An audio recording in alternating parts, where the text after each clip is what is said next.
I'm Jackie from Chronically Jackie, and this is another video in my diagnosis discussion series. Due to my genetic mutations, I have several chronic illnesses, and in this video, I'm going to further discuss my immunodeficiency diagnosis. But before I continue, please keep in mind that everybody's journey with chronic illness is different, and these are my personal experiences, which may vary from yours or someone you know.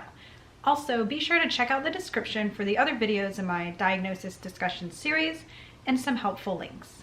I have something called Common Variable Immunodeficiency, or CVID. Basically, it just means my immune system is weaker than the average person because I don't produce enough antibodies, and the antibodies I do produce don't work very well.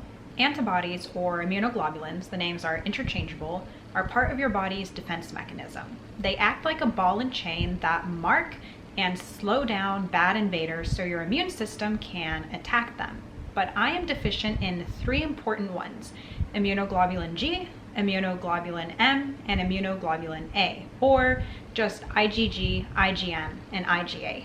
This is known as hypogammaglobulinemia, which is a symptom of CVID.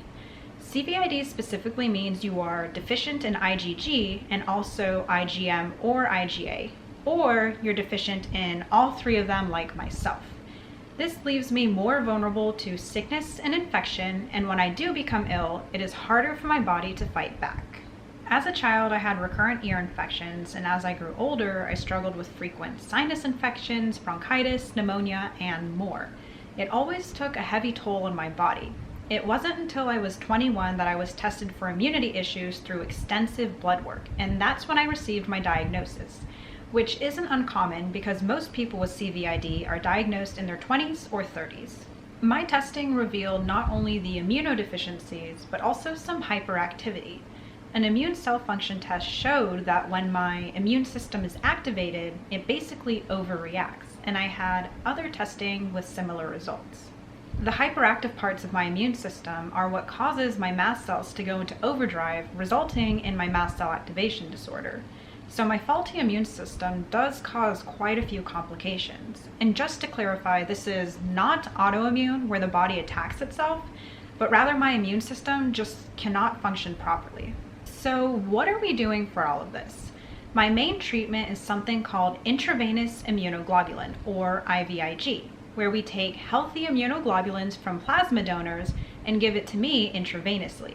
So thank you so much to all of the donors out there for helping people like me. The IVIG helps my immune system become stronger and regulate itself more effectively. But the IVIG really only targets IgG and not IgA or IgM.